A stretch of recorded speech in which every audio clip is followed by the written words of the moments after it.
Bem recentemente, Os Últimos Jedi, um filme divisor de águas, comemorou seu 6º aniversário. Pois é, a gente tá ficando velho. Mas não é pra isso que eu estou aqui. Bora fazer uma análise desse filme, do contexto por trás do cinema e responder a pergunta. Afinal, é um bom filme? Saudações imperiais. Antes de a gente ir para esse vídeo de hoje de um formato diferente, se lembra do básico, que é ativar as notificações, se inscrever no canal e lembrar de deixar o like no final se você tiver gostado do vídeo. Mas e aí? The Last Jedi, né? Bora aproveitar esse formato diferente do vídeo de hoje para talvez fazer você refletir um pouquinho. Mas para isso, bora voltar um pouquinho no tempo. Lá para os anos 2010, a gente estava tendo a ressurgência em filmes de herói que pouco a pouco construíam sua identidade nos cinemas, Homem de Ferro, Thor e Capitão América. Mas não eram só eles que queriam se reinventar, e em 2012 a Disney finalizou sua compra da Lucasfilm e adquiriu, entre muitas outras coisas, os direitos da saga Star Wars e anunciou que faria 3 filmes após os avisos da trilogia original, os episódios 4, 5 e 6. 2015 chega, O Despertar da Força é lançado, e fora algumas críticas bem pontuais, o filme é um sucesso, tanto de crítica, quanto de público, quanto de bilheteria, faturando mais de 2 bilhões de dólares. Star Wars estava de volta, claro, e assim como Palpatine, pouco a pouco a Disney estabelecia seu império nos cinemas, o seu jeito de fazer filmes. Não me entenda mal, eu sempre gostei das obras da Disney, mas dá pra notar que depois do sucesso de Guardiões da Galáxia, lá em 2014, de trazer personagens desconhecidos e fazer a audiência rir e chorar com eles, muitos filmes adotaram tipo comédia pastelão, onde muita coisa se reduzia a piadas e a história permanecia lá de maneira despretensiosa, mas que se você parasse pra pensar, não era exatamente lá essas coisas. Mas isso daí é como aquela história da panela fervendo, você não percebe até ser tarde demais, mas o começo até que é aquela sensação bem gostosa. Bora voltar pra 2015 rapidão. Filmes como Despertar da Força, Era de Ultron e Homem-Formiga, que mostram um bandido que vira herói, Scott Lang, eram lançados. Um pouco de humor, comédia despretensiosa. E como é que tá a sua mulher? Ela me deixou. Ah. E a minha mãe morreu. Meu pai foi deportado. Mas fiquei com a van.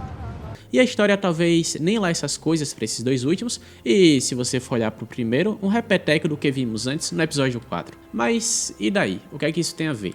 Bom, é toda a questão do produto da época que eu tava falando. 2 anos se passaram, essa fórmula foi crescendo e o mundo tentou começar a imitar. Pra provar meu ponto, sabe quais filmes são de 2017? Guardiões da Galáxia 2, Thor Ragnarok, Liga da Justiça e Os Últimos Jedi. Pois é, Guardiões 2 que desabem piadas, Thor nem se fala e Liga da Justiça que tentou seguir os moldes ao colocar um Batman que pergunta se Aquaman fala com peixes e coloca o Flash, o perito forense Barry Allen, não saber pra qual lado do sol nasce pra render uma piada. E daí vem Os Últimos Jedi que abre com a piada do estilo sua mãe. Eu consigo ouvi-lo. Consegue me ouvir? Olha, eu não posso aguardar pra sempre. Se falar com ele, diz que a Leia tem uma mensagem urgente. Parece que ele está caçoando do senhor. Sobre a mãe dele. Abram fogo! BB-8, pisa! Claro, o denominador comum nesses filmes aqui, tirando o Guardiões 2, é a desconstrução de personagens previamente estabelecidos, um universo muito sombrio do Snyder, um Thor que não conversava com seu público e o General Hux que pode ter sido muito extremista apenas 2 horas atrás ao proferir seu discurso ultra-totalitário na base Starkiller. Ah, e o Luke Skywalker também, mas a gente já chega lá. Bom, dá pra dizer que Os Últimos Jedi não era um filme como nenhum fã de Star Wars esperava. Por bem ou por mal. E não me entenda mal de novo aqui, mas pra mim, o episódio 8 é um péssimo filme de Star Wars, mas um bom filme quando quer ser. As minhas cenas favoritas da saga estão lá. Minhas palavras. Você não entendeu? Transmito o que você aprendeu. Força, maestria. Mas fraqueza? Tolice. Falha também. Sim, falha. Mais do que tudo. A maior professora. A falha é... R2 com o holograma da Leia e Luke Skywalker usando a força não para o ataque como um verdadeiro Jedi. Mas é só isso, em um filme de 2 horas e 23 minutos. No restante, você tem um roteiro conveniente, lições de moral que sinceramente não foram pra lado algum, uma falta de foco no trio principal, Finn, Poe e Rey, e coisas que não fazem sentido se você for parar pra pensar. E se você fizer isso, o filme cai por terra. Eu não vou me estender muito no aspecto de roteiro conveniente, afinal é Star Wars, onde você consegue encontrar uma pessoa que você está procurando em um planeta todo, mas ainda assim faz parte da fórmula, então eu tive que citar. E, bom, É Hollywood de 2017, tá? Os meus problemas com o filme mesmo são: número 1, ser um filme do meio que resolve quase todos os conflitos dos personagens. Número 2, ter uma perseguição porque a frota está acabando combustível e isso sustentar o filme de alguma forma. Número 3, o plano da Holdo. Número 4, ser um filme do Luke Skywalker. E número 5, o fandom. Bom, talvez eu não tenha sido justo com o ponto 5, mas se você reclama do Snyder hoje em dia, você tinha que ver os fãs de Star Wars defendendo o episódio 8 na época, falando que redefiniu Star Wars e essas coisas e tal. Eu não vou entrar muito em detalhe, mas pergunte pra qualquer um, inclusive eles próprios.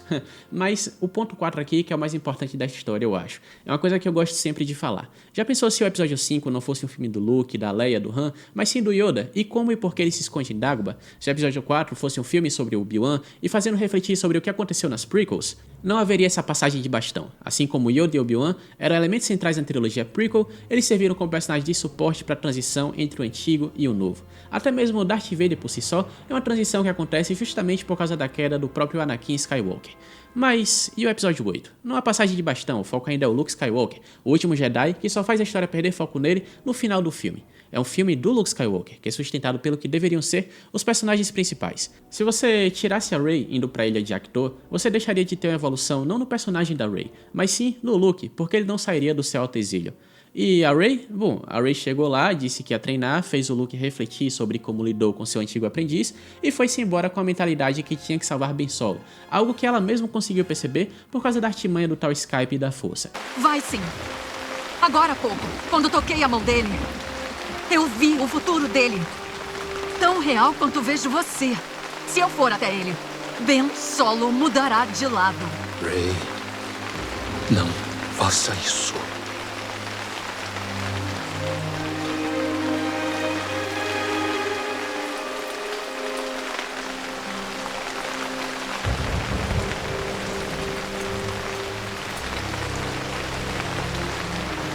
Então ele é nossa esperança.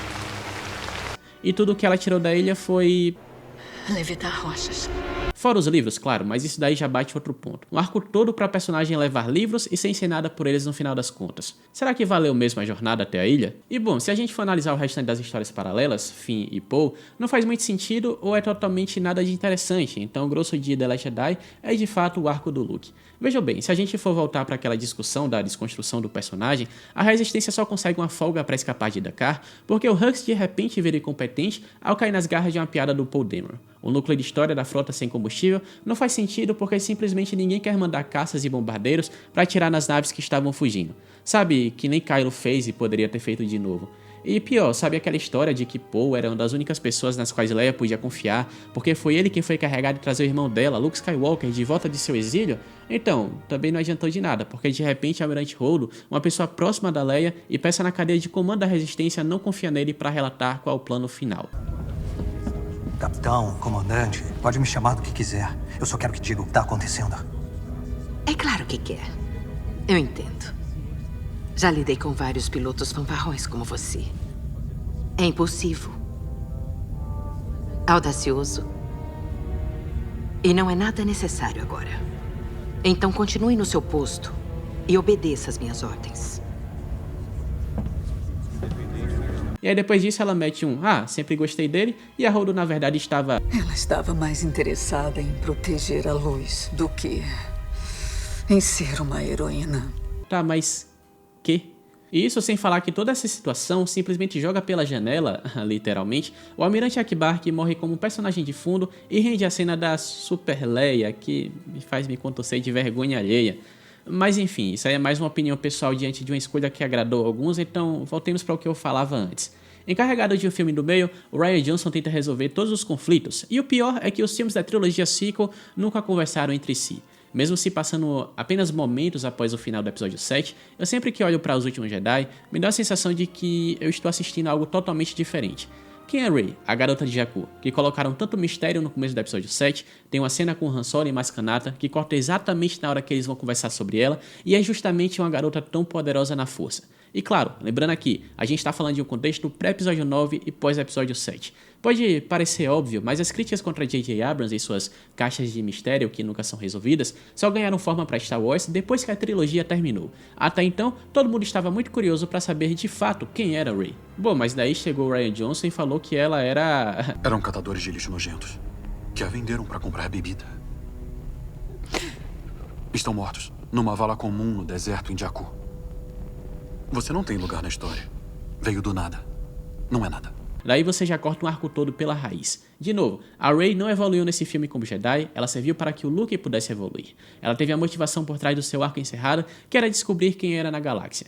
E os outros personagens, mesma coisa. Paul Dameron aprende o que de fato é a cadeia de comando e descobre que não pode sair por aí atirando pra cima e pra baixo. Mas isso é graças a uma história que não faz sentido se você for parar pra pensar de novo. Finn é encarregado de uma missão paralela com Rose Tico, que não dá certo, tenta levantar um dilema moral sobre o uso de armas de ambos os lados, algo que ficou literalmente jogado porque não teve nenhuma utilidade ali e não foi pra lugar algum, e ele ainda mata Phasma, sua antiga capitã que só serviu como o segundo Boba Fett, ou terceiro se você for contar o mal dos filmes. Apareceu pra ser legal e é só isso. Ele se resolveu assumir finalmente como escória rebelde. E, de novo, todo o dilema dele é resolvido ali, porque agora ele sabe quem ele é no mundo.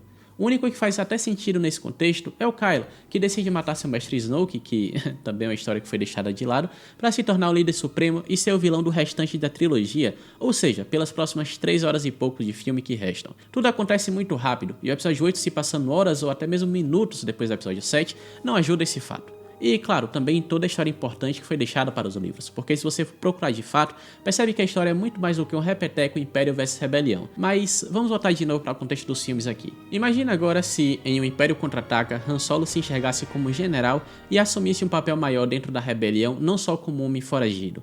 O que é que restaria para ele no episódio 6? Bom, repetir isso. Se Luke Skywalker tivesse completado seu treinamento ou não ter sido um personagem falho durante o arco de Dagobah, ver ele como Cavaleiro Jedi no episódio 6, com a última tarefa de derrotar seu pai para se tornar um mestre Jedi, certamente teria menos impacto, porque ele não pode e nem podia ser perfeito. É a maestria da história que te faz perguntar, será que ele vai conseguir estar certo em dizer que ainda há bem em Vader? E bom, eu poderia me estender pra caramba aqui nesses argumentos, mas acho que vocês entenderam os pontos. Não pode ser nada resolvido no filme do meio, porque você ainda tem uma história pra contar. E sendo sincero, até mesmo em Star Wars, porque a essência da história sempre foi redenção. E você termina o filme do meio com Kylo Ren assumindo o título de líder supremo. Mas e os méritos do filme? Bom, sinceramente é como eu falei, são as cenas que salvam, e pelas quais os filmes também é lembrado, que de novo não são muitas. Eu particularmente não tenho nada contra o arco do Luke Skywalker em si, mas sim da forma como ele tentou ser apresentado. Assim como o Canto Bight levanta toda uma questão de hipocrisia, dessa vez da Ordem Jedi, que sinceramente já havia sido feito de forma muito melhor em outras obras, como Star Wars Knights of the Old Republic 2, e não dá em absolutamente nada. Everyone is made up of events in their past. It makes some powerless and gives strength to others. It is because he is not ready to give up his ties yet. It is much like Jedi who will not give up their code. It is to surrender yourself, to make yourself a slave to a teaching or belief that makes it so that belief will always rule you. Assim como a política desse novo universo de Star Wars foi deixada de lado para compor os livros por causa das prequels e a recepção pelas partes mais lentas do Senado, a trilogia sequel e principalmente o 8º filme sofrem muito por isso. Os confrontos e dilemas morais são jogados sem ter muito tempo para serem desenvolvidos e intercalados, com grandiosas cenas de perseguição e uma abundância de efeitos visuais que é Canto Bight. E no final, Luke Skywalker se reconhece como o errado da história, então a reflexão feita por ele é mais para a audiência do que de fato para si. E bom, o filme é bonito, segundo a maioria dos fãs que você pergunta. E é isso, né? Seja por decisões de estúdios, decisão do diretor ou retrato da época em que foi lançado, Os Últimos Jedi de fato se tornou um marco na história da saga Star Wars. Por bem ou por mal, ele definiu como seria o futuro e podemos dizer que a consequência disso são sentidas até hoje. E para mais vídeos como esse, se lembre de se inscrever no canal, deixar o like e ativar as notificações se você tiver curtido esse vídeo em formato diferente. Mas de novo, isso aqui é mais uma opinião com base em muita análise, até porque The Last Jedi ainda é o filme que eu ainda mais assisti da trilogia sequel, mas de resto, comenta aí, o que The Last Jedi foi pra você? Como diríamos aqui no Império, uma vida longa ao Imperador e até a próxima.